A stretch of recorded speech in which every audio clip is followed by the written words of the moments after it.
তো বন্ধুরা, এই যে আমি স্নান সেরে পুজো করতে চলে এসেছি। এই যে মা লক্ষ্মীকে স্নান করিয়ে গাটা ভালো করে মুছিয়ে দিচ্ছি। ভোলেনাথকে স্নান করিয়ে নিয়েছি, পুজোর সব জোগাড় করে নিয়েছি। এই যে মা লক্ষ্মীকে সুন্দর করে গাটা মুছিয়ে ওকে এবার সুন্দর একটা ঘাগরা পরিয়ে দেব। এই যে ওর ঘাগরাটা সুন্দর করে পরিয়ে পরিয়ে দিয়ে ওকে বসিয়ে দেবো। এই যে দুপুরে রান্না বান্নায় মোচা ভাপিয়ে রাখা হয়েছে, আলু কেটে রাখা হয়েছে, পেঁয়াজ কেটে রাখা হয়েছে। এবার মোচার মশলাও পেস্ট করে রাখা হয়ে গেছে। কড়াইয়ে তেল গরম করে বাদামগুলো হালকা করে ভেজে নিয়ে রাখা হয়েছে।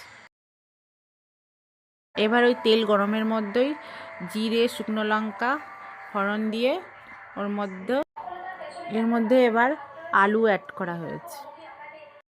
আলু অ্যাড করা হয়ে গেছে। এবার আলুর মধ্যে এবার পেঁয়াজটা দিয়ে দিতে হবে।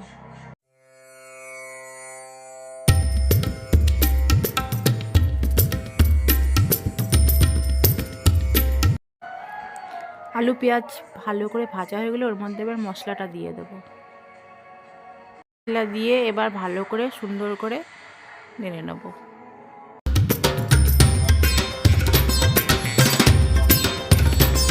তারপর নুন, হলুদ, মিষ্টি সব একে একে মিশিয়ে আবার ভালো করে নেড়ে নেব। মশলাটা হয়ে গেলে এর মধ্যে এবার মোচাগুলো সব দিয়ে দেবো। মোচা দিয়ে ভালো করে নাড়তে থাকবো।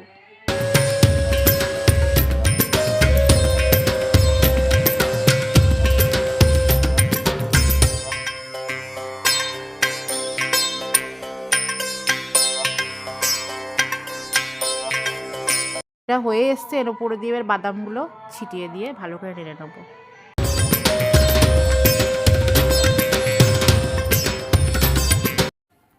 ঘি, এর মধ্যে ঘি, গরম মশলা দিয়ে এবার এটা বন্ধ করে রেখে দেবো। তাহলে কমপ্লিট মোচার ঘন্ট।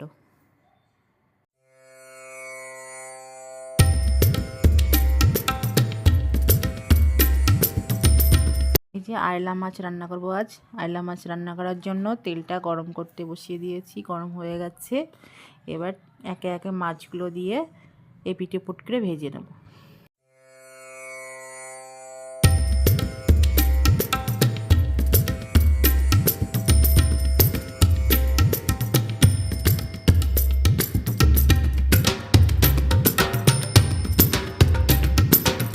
ভেজে তুলে রেখেছি। ওই তেলের মধ্যে ফোড়ন দিয়ে দিয়েছি।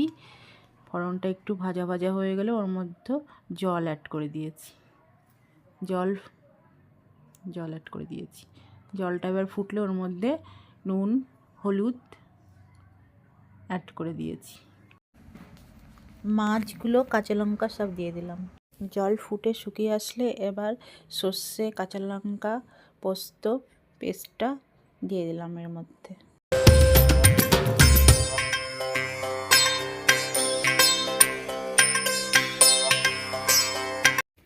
মাছটা যে কমপ্লিট হয়ে গেছে, উপর দিয়ে একটু সর্ষের তেল ছিটিয়ে দিলাম। কড়াইটা গরম করে নিয়ে ওর মধ্যে পাঁচফোড়ন দিয়ে এই যে একে একে সব সবজিগুলো দিয়ে দিচ্ছি। পালং শাক, শিম, বেগুন, মূলা, আলু সমস্ত কিছু লঙ্কা চিড়ে দিয়ে ভালো করে ভাজা ভাজা করে নিচ্ছি। এর মধ্যে এবার একটু নুন, হলুদ, মিষ্টি সব দেবো, দিয়ে আবার ভালো করে ভাজা ভাজা করে নেব।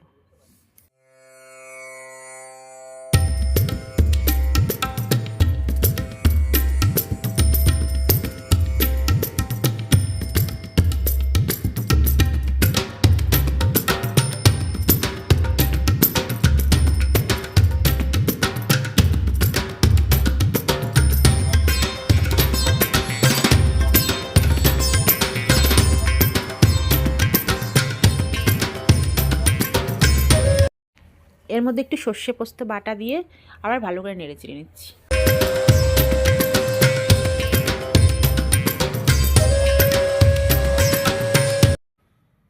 উপর দিয়ে একটু সর্ষের তেল মিশিয়ে দিলেই বাস কমপ্লিট হয়ে গেল তরকারি। আজকে দুপুরে রান্না বান্নায় মোচার ঘন্ট বাদাম দিয়ে, তারপরে আছে পালং শাকের তরকারি সর্ষে পোস্ত দিয়ে, তারপরে ভাত, তারপরে এই যে চিংড়ি দিয়ে কুমড়ো আর এই যে মাছের ঝাল শুস।